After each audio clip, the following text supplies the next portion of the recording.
नमस्कार साथियों, स्वागत है आप सभी का आपके अपने YouTube चैनल ज्ञान मंदिर में। और मैं हूं आपका दोस्त मयंक। और एक बार फिर हम आपके सामने हाजिर हैं अपने एक नए वीडियो के साथ में, जिसमें हम अपनी 10th स्टैंडर्ड की सिविक्स की जो हमने क्लास शुरू की थी, उसमें पिछली क्लास में हमने उसका पहला चैप्टर जो सत्ता की साझेदारी है, उसे जहां पे हमने रोका था, आज हम वहीं से अपनी कहानी को आगे बढ़ाएंगे, अपनी कहानी की शुरुआत करेंगे। तो दोस्तों, हम यहाँ पे अभी पढ़ रहे हैं 10th स्टैंडर्ड सिविक्स सब्जेक्ट का पहला चैप्टर सत्ता की साझेदारी। तो हम एक जल्दी से प्री कैप ले लेते हैं कि हमने अभी तक क्या क्या पढ़ा। जल्दी से फटाफट एक रिव्यू ले लेते हैं और फिर हम आगे बढ़ते हैं आज की कहानी में। तो हमने पिछली वीडियो में, पिछली क्लास में हमने देखा था कि सत्ता जो है, यानी शासन जिसे हम कहते हैं, वो शासन कितने तरीके का हम देखते हैं। तो हमने देखा था कि हमने एक चीज़ समझी थी, राजशाही।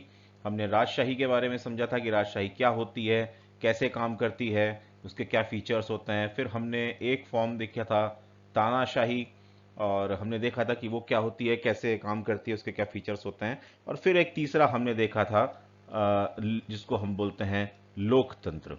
तो लोकतंत्र के फीचर्स क्या क्या हैं, हम उन्हीं के बारे में पढ़ रहे हैं। और इन्हीं तीन चीज़ों में अंतर को देख जब हमने अंतर देखा तो हमने ये पाया कि एक सबसे बड़ा अंतर ये होता है कि लोकतंत्र में सत्ता जो है वो किसी एक व्यक्ति के पास सीमित नहीं होती। सत्ता बटी हुई होती है कई जगह, लोगों के बीच में साझा सरकार होती है जो काम करती है। तो इसी को हमने कहा शक्ति के पृथक्करण का सिद्धांत। और जब शक्ति के पृथक्करण के सिद्धांत की बात आई तो हमने देखा कि भाई इसका प्रतिपादन किसने किया था सिद्धांत का। तो हमने मॉन्टेस्क्यू की बात की। फिर हमने देखा कि अमेरिका पहला ऐसा राज्य था जिसने शक्ति के पृथक्करण के सिद्धांत को अपने यहाँ पे अपने कानून में पालन किया था, फॉलो किया था। इसके साथ ही हमने जो है वो अपने आपकी टेक्स्ट बुक में जो इस चैप्टर को समझाने के लिए जो पहला एग्जाम्पल दिया था वो था श्रीलंका का। तो हमने श्रीलंका के बहुसंख्यकवाद की बात की, किस प्रकार वहाँ पे सिंगली और तमिल के भाषी जो जनता है वहाँ की, उसके बीच में वहाँ पे तनाव बढ़ा, संघर्ष हुआ, गृह युद्ध की जैसी परिस्थितियां वहाँ पे उत्पन्न हुई। और लगभग 2 दशकों तक वहाँ पे गृह युद्ध चला। हमने इसके बारे में डिटेल में पिछले वीडियो में डिस्कस किया था। और हमने देखा था कि श्रीलंका की जो बहुसंख्यकवादी सरकार थी, उसने किस प्रकार अपने सत्ता का एक तरह से दुरुपयोग किया और वहां पे संघर्ष की स्थिति पैदा हुई। फिर हमने अगला अगला एग्जाम्पल देखा बेल्जियम का, जिसमें हमने देखा कि किस प्रकार बेल्जियम के अंदर फ्रेंच भाषी और डच भाषी जो वहाँ की जनता थी, उसके बीच में जब संघर्ष जैसी स्थिति बनने लगी, उसी समय वहाँ के लोगों ने एक साथ बैठ के किस प्रकार समझदारी से उस चीज़ को हैंडल किया, टैकल किया, और अपने यहाँ सत्ता को किसी एक हाथों में, बहुसंख्यक हाथों में या अल्पसंख्यक हाथों में न देके एक साझेदारी वाला वहाँ पे डिसीजन लिया, साझी सरकार बनाई, अलग अलग स्तर पे सरकारों को बांट के, और सत्ता सबके हाथ में रखी, जिससे कि किसी भी एक पक्ष का जो है वो बहुत ज़्यादा अधिकार न हो, और दूसरे पक्ष को ये न लगे कि भाई हम दबाए जा रहे हैं या हमारी जो हित हैं उनका ध्यान नहीं रखा जा रहा है। इस प्रकार हमने पिछली जो क्लास थी, उस क्लास में हमने अभी तक यहाँ तक जो है कि कहानी जितनी भी थी वो हमने समझी। चलिए आज हम अब इस कहानी को यहाँ से आगे बढ़ाते हैं। हमने अभी तक ये 2 एग्जाम्पल्स जो देखे, इन दोनों एग्जाम्पल्स में एक एग्जाम्पल ऐसा था जिसमें जो सरकार थी उसने बहुसंख्यकवाद का रास्ता अपनाया। उसने अल्पसंख्यकों की बात को दरकिनार करते हुए, उनको न सुनते हुए अपनी बात मनवाने की कोशिश की, जिसके चलते कि वहाँ पे संघर्ष की स्थिति पैदा हुई। हालांकि देश 2 टुकड़ों में बटा तो नहीं, लेकिन वहां पे गृह युद्ध हुआ जो लगभग 2 दशकों तक चला, जिससे उस देश की जनता को वहां की आर्थिक, सामाजिक, राजनीतिक स्थिति पूरी तरह से ध्वस्त हो गई। दूसरा एग्जांपल हमने बेल्जियम का देखा, जहां पे ऐसी स्थिति नहीं बनी। वहां के लोगों ने समझदारी से निर्णय लिया और चीजों को बेहतर तरीके से संभाला। अब क्या कोई ऐसा एग्जाम्पल भी है जिसमें इसी तरीके की परिस्थितियां उत्पन्न हुई हो और देश 2 टुकड़ों में बट भी गया हो? आपकी टेक्स्ट बुक में हालांकि इस तरीके के एग्जाम्पल का जिक्र नहीं है, सॉरी, लेकिन मैं आपके सामने एक एग्जाम्पल पेश करता हूं इस चीज का। आप अपनी स्लाइड पे इस समय देख रहे हैं, यहां पे आपके सामने टेक्स्ट में लिखा हुआ है पाकिस्तान का उदाहरण। जी हां, हमारा पड़ोसी पाकिस्तान उसी का उदाहरण है। और आपके सामने आप एक मैप देख रहे हैं। ये मैप जो है ये भारत की स्वतंत्रता के बाद में भारत और पाकिस्तान की जो स्थिति थी उस मैप को वह दिखा रहा है। आप देखेंगे कि ये जो पूरा क्षेत्र है, ये हमारा प्यारा भारत है। उस समय कश्मीर एक स्वतंत्र राज्य हुआ करता था, तो कश्मीर को स्वतंत्र दिखाया गया है। और उसके पश्चिम में आप देख रहे हैं, यहाँ पे जो है ये वर्तमान का पाकिस्तान और उस समय का पश्चिमी पाकिस्तान है, वेस्ट पाकिस्तान। और इस जगह पे ये जो आप एरिया देख रहे हैं, ये एरिया जो इस समय बांग्लादेश है, वर्तमान स्थिति में ये बांग्लादेश है, ये उस समय का पूर्वी पाकिस्तान हुआ करता था। आप लोगों को पता होगा कि स्वतंत्रता के समय पे पाकिस्तान जो है, भारत को जब दो हिस्सों में बांटा गया, पाकिस्तान और भारत के रूप में, तो पाकिस्तान दो जगह पे बटा, एक जगह पूर्वी पाकिस्तान और एक तरफ पश्चिमी पाकिस्तान। अब यहां पे स्थिति क्या हुई कि जो पूर्वी पाकिस्तान का जो हिस्सा था, ये क्या था, आप इस मैप में ही अगर देख पा रहे होंगे तो आपको स्थिति और अच्छे से समझ में आएगी। बहुत अच्छा मैप मैंने प्रयास करके ढूंढ के निकाला है आपके लिए। यहाँ पे आप देखेंगे कि एक शेडो एरिया दिखाया गया है। यहाँ पे ये शेडो एरिया क्या है, ये आप, मैं पेन से कोशिश करता हूँ आपको, एक मिनट मैं कलर चेंज करता हूँ, आपको दिखाई देगा जिससे ये आपको एक शेडो एरिया यहाँ पे दिखाया गया है, देखिए, है ना, ये वाला। ये शेडो एरिया क्या है, ये यहां से लेके और ये पूरा एरिया जो उस समय पूर्वी पाकिस्तान के रूप में बांटा गया, ये पूरा एरिया बंगाल का एरिया था, बंगाल। और बंगाल को दो टुकड़ों में बांट दिया गया। तो जो पूर्वी बंगाल था वो तो बांग्लादेश या पूर्वी पाकिस्तान बन गया उस समय, और जो पश्चिम का बंगाल था यही आज का हमारा पश्चिम बंगाल राज्य है। तो ये जो पूरा भारत, ये जो पूरा हिस्सा था बंगाल का, यहां पे जो अधिकांश भाषा भाषी लोग थे वो था बंगाली। मतलब अधिकांश लोग यहाँ पे बंगाली भाषा का प्रयोग करते थे। अब हम पश्चिमी पाकिस्तान की बात करते हैं। पश्चिमी पाकिस्तान भी में भी आपको एक शेडो एरिया दिखेगा। ये जो शेडो एरिया है ये पंजाब का एरिया है। उस समय पे जो पंजाब था, ये इतना पूरा एरिया पंजाब का एरिया था। पंजाब को दो हिस्सों में बांटा गया, एक हिस्सा जो हमारे यहाँ का पंजाब बना और एक हिस्सा जो पंजाब पाकिस्तान के अंदर बना। तो और पाकिस्तान में यदि हम उस समय की भाषाओं के बारे में बात करें तो पाकिस्तान के अंदर मुख्यतया इस हिस्से में पंजाबी बोली जाती थी, पंजाबी। और ये यहां पे पंजाबी बोली जाती थी। ये जो एरिया है, इस एरिया में सिंधी बोली जाती थी। और ये जो एरिया है, इस एरिया में मुख्यतया जो हम देखते हैं वो यहां पे हम बलोच, ये बलोच भाषा। और यहां इस एरिया में अगर आप देखें तो यहां पे पश्तो, पश्तो मुख्यतया अगर आप देखें तो पाकिस्तान, पश्चिमी पाकिस्तान में जो चार प्रमुख भाषाएं थीं वो पंजाबी, सिंधी, बलूच और पश्तो, ये चार भाषाएं वहां पे मुख्यतः यूज की जाती थी। आज भी पाकिस्तान में या उस समय के पाकिस्तान में भी जो सबसे ज्यादा बोले जाने वाली जो भाषा है वो पंजाबी थी। लेकिन इसके बावजूद अपनी, चूंकि आपको पता है कि पाकिस्तान का विभाजन वहां के जो नेता थे उन्होंने धर्म के आधार पर किया था, तो अपने आप को मुस्लिम राष्ट्र दिखाते हुए मुस्लिमों की भाषा, जो उस समय के मुगल थे, चूंकि मुगलों का जो अधिकांश क्षेत्र था वो आप देखेंगे तो यहाँ दिल्ली और दिल्ली के आसपास का जो ये उत्तर प्रदेश और इधर का जो एरिया था, ये मुख्यतः इस एरिया में मुगलों का जो मुख्य बहुत बड़ा क्षेत्र था वो यहीं तक था। और ये इस जगह पे, इस क्षेत्र में उर्दू भाषा सबसे ज्यादा प्रचलन में थी। इस क्षेत्र में उर्दू भाषा प्रचलन में थी। तो उन्होंने अपने आप को मुस्लिम्स का सक्सेसर दिखाने के लिए अपनी जो ऑफिशियल लैंग्वेज है पाकिस्तान की, उसे उर्दू बनाना चाहा, उर्दू बनाया। और जबकि आप ये मानेंगे कि आपको आप जानेंगे कि उर्दू आज भी पाकिस्तान में सबसे बड़ी बोली जाने वाली भाषा नहीं है। पूरे पाकिस्तान के अंदर केवल लगभग 7% लोग ही ऐसे हैं जो उर्दू का प्रयोग करते थे। और उसके बावजूद पाकिस्तान में उर्दू को वहां की आधिकारिक भाषा बनाया गया। अब किसी तरह से पाकिस्तान, जो पश्चिमी पाकिस्तान था, उस पाकिस्तान में तो यहां पे तो उर्दू जो है वो किसी तरह से प्रयोग में लाई जा रही थी। और चूंकि आपको पता है पाकिस्तान की राजधानी इस्लामाबाद भी पश्चिमी पाकिस्तान के हिस्से में ही पड़ती थी, पूर्वी पाकिस्तान उससे बिल्कुल अलग था यहाँ पे। और यहाँ पे बोली जाने वाली जो भाषा थी वो मुख्यतः बंगाली थी, वो मुख्यतः बंगाली भाषा थी।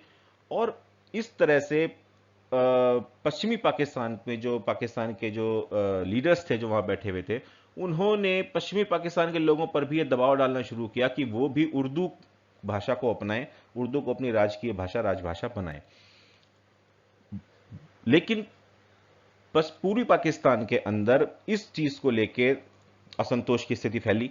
उन्हें लगा कि चूंकि वैसे तो बंगाल के बंटवारे हो ही चुके थे, लेकिन फिर भी वो अब उसके उसके साथ साथ वो भाषा को भी वहां से छीन रहे थे। बंगाली भाषा की बजाय वो उर्दू भाषा को यहाँ पे थोपना चाह रहे थे। इस प्रकार की जब चीजें वहां पे हुई तो धीरे धीरे पूर्वी पाकिस्तान के अंदर असंतोष की भावना फैली। पश्चिमी पाकिस्तान ने इसको दबाने की कोशिश की, सप्रेस करने की कोशिश की। वही जो हमने पहले भी देखा, बहुसंख्यकवाद और इस तरह की चीजें जो वहां पे चली। अब यहाँ पे दोनों तरफ की जनता में जो मेजॉरिटी थी, हालांकि वो मुसलमानों की थी, लेकिन वहां पे जो भाषाई रूप से जो माइनॉरिटी थी वो बंगालियों की थी, और मेजॉरिटी के तौर पे चूंकि वो आधिकारिक भाषा थी तो इसलिए पश्चिमी पाकिस्तान की थी।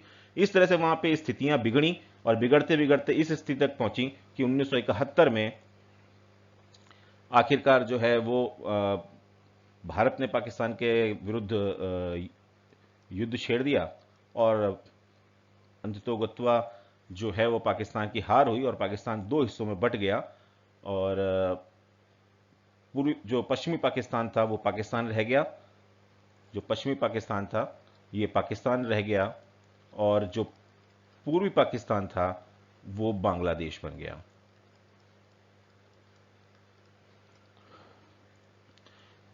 हालांकि इस पूरे विभाजन में केवल भाषा ही एक मुद्दा नहीं थी, और भी बहुत सारे मुद्दे थे, हम उन पर भी बात नहीं कर रहे हैं। लेकिन समझने वाली बात यह है कि ये वो एक ऐसा मुद्दा था जिसने धीरे धीरे विद्रोह और विरोध की भावनाओं को चिंगारी दी, और बढ़ते बढ़ते वो स्थिति इतनी आगे तक चली गई कि आखिरकार पूरे पाकिस्तान के दो हिस्से हो गए, एक पाकिस्तान रह गया और दूसरा बांग्लादेश बन गया। तो आप देख सकते हैं कि पिछले दो उदाहरणों में जहां पर हमने देखा कि वो देश बटे नहीं, लेकिन इस तीसरे उदाहरण में मैंने आपको ये उदाहरण इसीलिए दिया ताकि आप ये भी समझ सकें कि परिस्थितियां इतनी भी बिगड़ सकती हैं कई बार कि अगर सत्ता की साझेदारी ना हो, सत्ता में साझेदारी ना हो और सभी लोगों का समावेशी साझा ना अगर हो सरकार के अंदर, तो स्थितियां इस स्तर तक भी जा सकती हैं कि कोई देश दो हिस्सों में टूट जाए। तो ये एक तीसरा एग्जांपल मैंने आपके साथ में साझा किया। अब हम देखते हैं कि यहां पे दो शब्दों का प्रयोग बार बार हम कर रहे हैं, टेक्स्ट बुक में भी आपको मिल रहा है। एक है सत्ता का बंटवारा और दूसरा है सत्ता की साझेदारी। क्या अंतर है इन दोनों में? तो देखिए, आपकी टेक्स्ट बुक में ही ये दो सवाल वहां पे बीच में दिए गए हैं। एक तो ये कहता है, जो आपके टेक्स्ट की शुरुआत में ही है, कि मेरे दिमाग में सीधा सा समीकरण यह है कि सत्ता का बंटवारा मतलब सत्ता के टुकड़े करना, मतलब देश को कमजोर करना। तो हम इस बात से शुरुआत क्यों कर रहे हैं?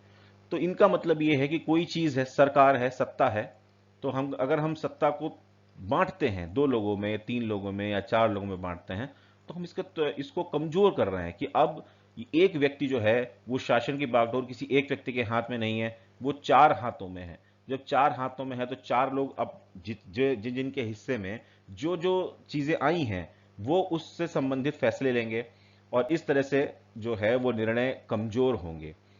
जबकि दूसरी तरफ, अब दूसरे क्वेश्चन में आप देखें कि आपके कहने का मतलब है कि सत्ता में हिस्सेदारी से हम ज्यादा ताकतवर होते हैं, और यह बात तो कुछ अजीब लगती है। हो सकता है लगती हो, लेकिन क्यों लगती है, कैसे लगती है, हम यहां पे देखते हैं। तो अब हमने जो यहां पे कॉन्टेक्स्ट देखा कि एक व्यक्ति कह सकता है कि भाई पहले एक व्यक्ति निर्णय लेता था तो निर्णय बहुत जल्दी हो जाते थे, तुरंत, क्योंकि उसको निर्णय लेना है, उसके सामने आपने कोई भी प्रॉब्लम रखी, उसने तुरंत उसका आपको सॉल्यूशन दिया और आपने उस सॉल्यूशन को फॉलो कर दिया। तो सत्ता में निर्णय जल्दी हो जाते हैं, सत्ता में निर्णय लेने की जो समय सीमा है वो बहुत जल्दी हो जाती है। सत्ता में एक ही व्यक्ति होता है जो निर्णय ले लेता है, तो उसका एग्जीक्यूशन, उसका जो कार्यान्वयन होता है वो भी बहुत जल्दी हो जाता है। और सत्ता में मतलब फैसले लेने में देरी नहीं होती, उसके कार्यान्वयन में देरी नहीं होती। इसके साथ साथ सत्ता जिसके हाथ में है वो अपने हिसाब से चीजों को मोल्ड कर सकता है, शक्तिशाली निर्णय ले सकता है, वो किसी के ऊपर डिपेंडेंट नहीं होता, निर्भर नहीं होता। ये चीजें हैं। लेकिन आप देखेंगे कि क्या अगर हम एक ताकत के रूप में देखें कि भाई वो सत्ता जो है वो शासन में त्वरित निर्णय लेती है, त्वरित निर्णय है मतलब तुरंत निर्णय लेती है, या उसका कार्यान्वयन बहुत जल्दी है, हो जाता है, कार्यान्वयन शीघ्र। और तीसरा अगर हम देखें कि कोई जवाबदेही नहीं है, कोई जवाबदेही नहीं है। अगर हम ये इसके फेवर में चीजें समझें तो आप देखिए कि दूसरा बात ये भी आती है कि अगर आप त्वरित निर्णय लेते हैं तो जरूरी नहीं है कि वो निर्णय जो इतनी जल्दी में लिया जा रहा है वो सही ही होगा, इसका कोई किसी को गारंटी नहीं है। कार्यान्वयन शीघ्र होता है, लेकिन कार्यान्वयन शीघ्र होने में वो कार्यान्वयन सही तरीके से होगा या नहीं होगा, क्योंकि जल्दबाजी में किया जा रहा है तो हो सकता है कि उसकी प्रोसेस में कोई खामी रह जाए, तो उसकी भी कोई गारंटी नहीं है। तीसरा, जवाबदेही नहीं।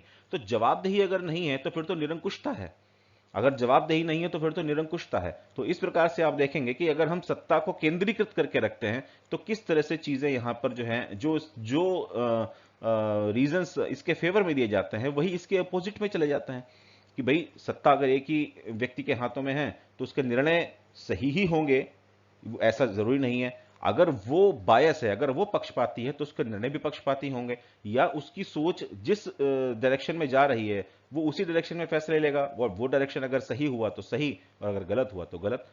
दूसरा, उसका कार्यान्वयन जो जल्दी होगा तो उसमें भी, प्रोसेस में भी जो है वो गलती होने के चांसेस बढ़ते हैं। तीसरा, कोई जवाबदेही नहीं है तो फिर तो जैसा मैंने कहा कि निरंकुशता बढ़ती है। तो ये चीजें हैं। दूसरा, सत्ता का बंटवारा अगर हम नहीं, सत्ता को अगर हम नहीं बांटते तो हम क्या देखते हैं कि ऐसे में जो समाज के वर्ग हैं उनमें से ऐसा हो सकता है कुछ वर्ग अपने आप को पिछड़ा हुआ समझें, वो ये समझें कि हमारी हिस्सेदारी नहीं है सत्ता में, हमारी हिस्सेदारी नहीं है।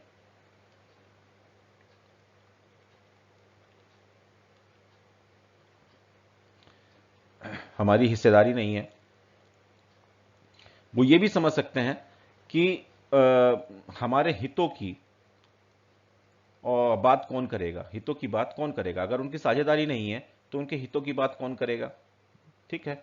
दूसरे, उनकी भावनाओं, उनकी जो इच्छाएं हैं, मतलब वो उनकी जो चाह है, उनकी जो इच्छाएं हैं, उनके बारे में बातें कौन करेगा, और यदि उनके साथ गलत हो तो उनको प्रोटेक्ट कौन करेगा, उनकी सुरक्षा रक्षा कौन करेगा। ये कुछ सवाल ऐसे हो सकते हैं जो उस वर्ग के मन में आए, जो वर्ग जो है वो अल्पसंख्यक के रूप में वहां उस समाज के अंदर है। तो ये कुछ सवाल ऐसे हो सकते हैं जो वहां पे उस वर्ग के मन में आए। इस तरह से हम ये देख सकते हैं कि सत्ता यदि एक व्यक्ति तक केंद्रित हो और अगर सत्ता में साझेदारी ना की जाए तो वो किस प्रकार से लोगों के मन में असंतोष की भावना को पैदा करता है। अब हमने ये चीज अब समझी कि भाई असंतोष की भावना है और ये सब चीजें हैं, तो अब यहां पे हम ये मान लेते हैं, जो जो दूसरे में हमने यहां पे है कि सत्ता में हिस्सेदारी से हम ज्यादा ताकतवर होते हैं। इसके तर्क में फैसले क्या हो सकते हैं, हम इसके इसके सपोर्ट में हम क्या तर्क दे सकते हैं। तो हम ये देखते हैं कि अगर हम लोगों की साझेदारी बढ़ाते हैं, लोगों को सत्ता में साझेदार बनाते हैं, तो हम समावेशी विकास करते हैं। हमारे निर्णय जो हैं वो ऐसे होते हैं जो सबके साझा हितों को देखते हुए लिए जाते हैं। उसमें कई सारे लोग जब एक विषय के ऊपर विचार करते हैं, किसी डिस्कशन पे अपने आप को डिस्कशन करते हैं और किसी निर्णय पे अपने आप को लेके आते हैं, तो वहां पे ज्यादा विचार सामने आते हैं, ज्यादा विकल्प सामने आते हैं, और उसमें से जो बेहतर विकल्प होता है हम उसको चुनते हैं। तो हमारे पास विकल्प होते हैं, किसी भी मुद्दे पे हमें कोई निर्णय लेने से पहले हमारे पास जब हम डिस्कशन करते हैं तो विकल्प होते हैं, तो जो बेहतर विकल्प होता है हम उस विकल्प को चुनते हैं। दूसरा, वही चीज कार्यान्वयन के समय पे, कार्यान्वयन में देरी जरूर हो सकती है, ऐसा कहा जाए, बिल्कुल ये बात सही है कि कार्यान्वयन में देरी जरूर हो सकती है, लेकिन वहां पे जो प्रोसेस होगा वो प्रोसेस बिल्कुल प्योर होगा। उस प्रोसेस में कोई भी दिक्कत नहीं आएगी, कहीं पे भी रुकावट नहीं होगी, क्योंकि वो प्रोसेस बनाने से पहले उस पर भली भांति विचार किया जा चुका होगा। तो विचार विमर्श की गुंजाइश है, ये चीज है। तीसरा, हम देखते हैं कि जवाबदेही है, क्योंकि अगर कोई आप गलत निर्णय लेंगे तो आपके लिए, आपको दूसरों के प्रति, जो भी दूसरी संस्था है उसके प्रति आप जवाबदेह हैं, आपको संस्था के प्रति या जनता के प्रति आपको जवाबदेह होना पड़ेगा। तो साझेदारी होनी इसलिए बहुत जरूरी है।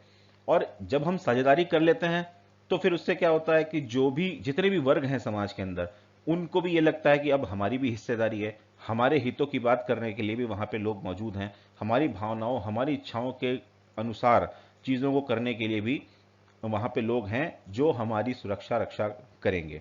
उन्हें ये भी लगेगा कि जो भी कायदे, जो भी नियम बनाए जाएंगे, जो कानून बनाए जाएंगे, उनमें उनका पक्ष भी सुना जाएगा, रखा जाएगा, और कोई भी ऐसा कानून नहीं बनाया जाएगा जिससे, जो कि उनके हितों के खिलाफ हो, उनकी भावनाओं के खिलाफ हो, ऐसा कोई कानून नहीं बनेगा। तो इस तरह से हम देखते हैं कि जो सत्ता की साझेदारी है वो किस प्रकार से जरूरी है, और सत्ता की साझेदारी सत्ता के टुकड़े नहीं करती, सत्ता को कमजोर नहीं करती, बल्कि सत्ता को ताकतवर बनाती है। इसमें हम इन दो जो शब्द मैंने यहां पे लिखे हैं, सत्ता का बंटवारा और सत्ता की साझेदारी, इन पे भी थोड़ी सी बात कर लें कि बंटवारा कहना सही है या साझेदारी कहना सही है। देखिए, ये शब्दों का केवल हेर फेर है और हमारे समझने का अंतर हो सकता है। आप देखिए, हम देखते हैं, अगर हमने कहा कि देश में मान लीजिए एक सत्ता है, एक केंद्र का प्रमुख है, कोई एक शासन का प्रमुख है, और हमने इससे कहा कि भाई ऐसा है, अब जो है ये केंद्र का प्रमुख अब एक नहीं होगा, अब यहां पे एक, दो और तीन लोग मिलकर केंद्र के प्रमुख होंगे। तो अब जब ये तीन लोग मिलकर केंद्र के प्रमुख हो गए, तो आप इसे क्या कहेंगे कि क्या इस एक पद के तीन बंटवारे हो गए, या अब हम ये कहें कि ये तीन लोग मिलके अब इस पद का निर्माण करते हैं? चीज एक ही है, बात एक ही है, लेकिन केवल समझने का फर्क है। हम जब बांटने की बात करते हैं तो हम ये मानते हैं कि ये एक चीज मेरी थी और इस एक चीज के तीन हिस्से हो गए, और हम दूसरी तरफ हम ये मानते हैं कि ये तीन लोग थे, इन्होंने मिलकर एक चीज का निर्माण किया। हम यहां पे देखते हैं ये तीन लोग थे और इन्होंने मिलकर एक चीज का निर्माण किया, तो इनकी यहां पे साझेदारी हो गई, एक पार्टनरशिप हो गई, एक शेयर हो गया, है ना। तो सिर्फ समझने का फेर है कि बंटवारा, जब हम किसी चीज को अपना मानते हैं कि ये तो हमारी है, हम उस पर अपना अधिकार मानते हैं, और फिर हम उसको उस चीज को तीन लोगों के या दो लोगों के साथ में बांटते हैं, तो हम कहते हैं ये बट गई चीज। और जब हम ये मानते हैं कि नहीं, ये चीज बटी नहीं, ये तो चीज तीन लोगों की थी, तीन लोगों ने मिलकर उस चीज को किया, तो हम कहते हैं अब तो हमारी साझेदारी हो गई, ये पार्टनरशिप हो गई, ये एक शेयर हमने अपना अपना डाल दिया। तो सिर्फ इतना फर्क है। तो हमें मानना चाहिए कि कोई भी राष्ट्र में, कोई राष्ट्र किसी एक व्यक्ति के अधिकार क्षेत्र नहीं हो सकता। कोई भी राष्ट्र किसी एक समाज या एक व्यक्ति या एक पूरे वर्ग का ही प्रतिनिधित्व नहीं करता। वो पूरे पूरे सारे जितने भी समाज, जितने भी वर्ग उस देश के अंदर है, उन सभी का प्रतिनिधित्व करता है। उस देश में जितने भी लोग रहते हैं वो सब मिलकर राष्ट्र का निर्माण करते हैं, तो वो सब मिलकर ही सत्ता में प्रतिनिधित्व करेंगे, सत्ता में साझेदारी करेंगे। तो इसलिए इसको सत्ता में बंटवारा ना कह के सत्ता में साझेदारी कहना वो ज्यादा अधिक सटीक इसका जो है वो इसकी व्याख्या करेगा। तो मुझे उम्मीद है आप इस बात को समझ गए होंगे कि सत्ता का बंटवारा कहें या सत्ता की साझेदारी कहें, तो हमें इसको सत्ता का बंटवारा कहने की बजाय सत्ता की साझेदारी कहना ही ज्यादा हितकारी रहेगा, क्योंकि इससे समाज के सभी वर्गों का जो है वो हिस्सेदारी झलकती है कि समाज के जितने भी लोग हैं, जितने भी वर्ग हैं, वो सब सत्ता में बराबर के साझेदार हैं। इस प्रकार से हम इस चीज को समझते हैं। अब हम ये देखते हैं कि सत्ता की साझेदारी आखिर जरूरी क्यों है। हालांकि इसमें काफी तर्क हमने पिछली वाली स्लाइड में पढ़ लिए, लेकिन उनको हमने अब समराइज करके यहाँ पे दो दो पॉइंट्स में चीजों को लिखा है, जो इंपॉर्टेंट पॉइंट्स हैं। इनका एक्सप्लेनेशन वो सारे पॉइंट्स करते हैं। तो अब हम देखते हैं कि क्यों जरूरी है सत्ता की साझेदारी। तो सत्ता की साझेदारी की जब हम बात करते हैं, तो देखिए साझेदारी जरूरी क्यों है, इसके पीछे दो मुख्य रीजन है। इन रीजन्स के एक्सप्लेनेशन में हम वो सारे तर्क देखते हैं जो अभी हमने पहले डिस्कस किए। पहला हम देखें तो वो है कि ये एक युक्तिपरक निर्णय है। युक्तिपरक मतलब कि जब हम किसी चीज को प्रॉफिट लॉस देख के कि भाई ये काम अगर हम करें तो हमें क्या प्रॉफिट होगा और क्या लॉस होगा, और अगर हमें प्रॉफिट हो रहा है तो हम उस काम को करें और लॉस हो रहा है तो नहीं करें, यानी कि उसका लाभ हानि का भली भांति उसके बारे में सोच के और तब हम डिसीजन लें, उसको कहते हैं युक्तिपरक निर्णय। तो साझेदारी का निर्णय लेना एक युक्तिपरक निर्णय है। क्यों? क्योंकि जब हम देखते हैं कि समाज के विभिन्न वर्ग हैं और उन वर्गों के बारे में उन वर्गों की अपनी जो आकांक्षाएं, उन आकांक्षाओं को यदि पूरा नहीं करेंगे तो आपस में असंतोष की भावना पैदा होगी, सामाजिक टकराव की स्थिति पैदा होगी, उन टकरावों से देश का लाभ ना हो कि देश की हानि ही होगी, हम एक चीज ये समझते हैं। दूसरा, हम ये समझते हैं कि यदि एक व्यक्ति के हाथ में सत्ता को केंद्रित करके रखा जाए तो सत्ता के दुरुपयोग होने का खतरा है। सत्ता में जो निर्णय लिए जाएं वो निर्णय सही हों, इसकी उम्मीद कम रहती है। यदि एक ही वर्ग के लोग सत्ता में काबिज हों तो वो दूसरे वर्ग के लोगों के लिए हितकारी फैसले लेंगे या नहीं लेंगे, इसके बारे में कह पाना बड़ा मुश्किल होगा। उनके लिए गए फैसलों में समाज के हर वर्ग के लिए बराबर के हित संरक्षित होंगे, ऐसा कह पाना बड़ा मुश्किल है। तो इस प्रकार से हम देखते हैं कि ये जब हम सब सारे एस्पेक्ट्स पे जब हम हर बारे में अच्छी तरह से सोच विचार करके निर्णय लेते हैं तो हमें लगता है कि सामाजिक टकरावों से बचाव के लिए और सबकी जो है वो हितों की रक्षा हो, इस चीज को तो हम देखेंगे तो एक युक्तिपरक हम निर्णय लेते हैं और वो निर्णय ये होता है कि हाँ, साझेदारी जरूरी है। दूसरी तरफ हम देखते हैं तो हम पाते हैं कि ये एक नैतिक निर्णय है। युक्तिपरक निर्णय तो यह है ही कि लाभ हानि का फैसला लेने से तो हमें यह है ही, कहते ही हैं कि ये जरूरी है, लेकिन नैतिक रूप से भी इसको हम जरूरी मानते हैं। क्यों मानते हैं? क्योंकि जब हम बात करते हैं लोकतंत्र की, देखिए या तो समाज में अगर वहां पे लोक राजतंत्र है या फिर जो है वो अगर समाज में तानाशाही है तो फिर तो साझेदारी की बात करना ही बेकार है, वहां तो साझेदारी होती ही नहीं। लेकिन अगर समाज में लोकतंत्र है तो लोकतंत्र का अर्थ ही यह है कि समाज के जितने भी वर्ग हैं, जितने भी लोग हैं, उनकी सत्ता में हिस्सेदारी हो। उनकी सत्ता में हिस्सेदारी को ही जो है वो लोकतंत्र कहा जाएगा। लोकतंत्र सत्ता के बंटवारे के अंतर्भूत महत्व को बताता है।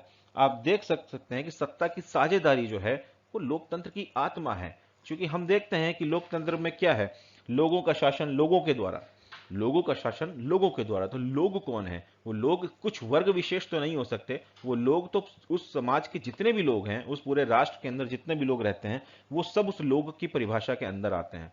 इस प्रकार से जो लोकतंत्र की आत्मा है वो है सत्ता की साझेदारी। और दूसरा हम देखें तो हम ये भी देखते हैं कि एक अच्छे लोकतांत्रिक शासन में समाज के विभिन्न वर्गों को, जितने भी वर्ग हैं, उनको उनको और उनके विचारों को उचित सम्मान दिया जाता है। और एक अच्छा लोकतंत्र वही लोकतंत्र माना जाता है जहां पे ज्यादा से ज्यादा नागरिकों को राजनीतिक रूप से हिस्सेदार बनाया जाए। एक लोकतंत्र, एक आदर्श लोकतंत्र वही कहलाता है जहां पे समाज के अधिक से अधिक लोगों को सत्ता का भागीदार बनाया जाए। अब आप इसमें एक तरह से इसको यह भी कह सकते हैं कि यदि हम सत्ता की साझेदारी नहीं करते, सत्ता को कुछ लोगों तक ही केंद्रित करते हैं, तो वो एक वास्तविक लोकतंत्र हम उसको कह सकते हैं। लेकिन वास्तविक लोकतंत्र से आदर्श लोकतंत्र की तक की जो यात्रा है, वास्तविक लोकतंत्र से एक आदर्श लोकतंत्र तक की जो यात्रा है, वो सत्ता की साझेदारी से ही पूरी होती है। वो सत्ता की साझेदारी से ही पूरी होती है। तो इस प्रकार हमने हम यहां पे देखते हैं कि किस प्रकार से देशों के बीच के जो देशों के अंदर जो समाज रहते हैं, जो लोग रहते हैं, उनकी अपनी अपनी जो भावनाएं हैं, अपनी अपनी जो संवेदनाएं हैं, उनको महत्व देना, उनको सम्मान देना, ये एक आदर्श लोकतंत्र का एक सर्वश्रेष्ठ गुण है। और यदि हम उसको फॉलो करें तो फिर सत्ता की साझेदारी सबसे अनिवार्य तत्व हो जाती है। इस प्रकार से हमने आज के इस वीडियो में अभी तक ये देखा कि सत्ता की साझेदारी का हमने एक और एग्जाम्पल लिया कि अगर, हाँ, पाकिस्तान का एग्जाम्पल हमने देखा कि अगर स्थितियां ना संभाली जाएं, लोग बहुत ज्यादा जो है वो कट्टर हो जाएं अपने मंसूबों को लेके, तो स्थितियां इस तरह भी हो जाती हैं कि एक देश जो है वो दो अलग अलग देशों में बट जाए। और फिर हमने ये देखा कि सत्ता का बंटवारा कहें या सत्ता की साझेदारी कहें, सत्ता की साझेदारी क्यों जरूरी है, क्या तर्क इसके फेवर में है और क्या तर्क इसके विरोध में है। उन चीजों को लेके हमने डिटेल में आज डिस्कशन किया। तो मुझे उम्मीद है कि आपको ये चीजें अच्छी तरह समझ में आई होंगी। आज हम अपने वीडियो को यहीं पर तक रोकते हैं। देखिए, सिविक्स में चीज़ें रिटेन में या कुछ बहुत ज़्यादा उस तरह से मैं नहीं लेके आ रहा हूँ कि मैं बाकायदा पॉइंट वाइज आपको बताऊं। चीज़ों को समझना और समझाना ज़्यादा इंपॉर्टेंट है। और वैसे जो लिखने वाले पॉइंट्स हैं वो भी आपको वीडियो में मिल ही जा रहे हैं, तो आप उनको, आप चाहें तो अपने पास नोट कर सकते हैं। और बाकी समझने सबसे इंपॉर्टेंट है। तो आज के वीडियो को हम यहीं पे अब रोकते हैं। अब आगे अगले वीडियो में हम देखेंगे कि सत्ता की साझेदारी कितने तरीके की होती है, हम वो देखेंगे। और फिर भारत में किस तरह से सत्ता की साझेदारी कार्य कर रही है, हम उसको भी देखेंगे। ये चीज़ें अभी आपके इस चैप्टर में बाकी हैं, उनको हम अगले वीडियोस में आगे देखेंगे। तो फिलहाल आज के लिए हम अपने वीडियो को यहीं पे रोकते हैं। आपको वीडियो कैसा लगा, समझ में आया या नहीं आया, कुछ चीज़ें आपको अगर नहीं समझ में आई हैं तो क्या, आप प्लीज़ हमें कमेंट बॉक्स में ज़रूर बताइए, ताकि हम उनको अच्छी तरह से कोशिश करें और आपको समझाने की, और जिससे कि आप तक इसका जो पर्पज़ है वीडियो का वो पूरा हो सके। कोई चीज़ अगर आपको अच्छी लगी हो तो प्लीज़ वो भी हमें बताइए, ताकि हम और इस तरह की अच्छी अच्छी चीज़ों को अपने वीडियोस में शामिल कर सकें। प्लीज़ चैनल को सब्सक्राइब करें, बेल आइकन दबाएं, वीडियोस को देखें, लाइक करें, शेयर करें अपने दोस्तों के साथ में, और अपना प्यार बनाए रखें, अपना साथ बनाए रखें। तो मैं मयंक, आपका दोस्त मयंक, आज अपने वीडियो को यहीं पे विराम देता हूँ, साइन ऑफ करता हूँ। मिलते हैं जल्दी ही अपने अगले वीडियो में, और जिसमें हम अपनी इस यात्रा को और आगे बढ़ाएंगे। तब तक के लिए थैंक यू, गुड बाय, जय हिंद।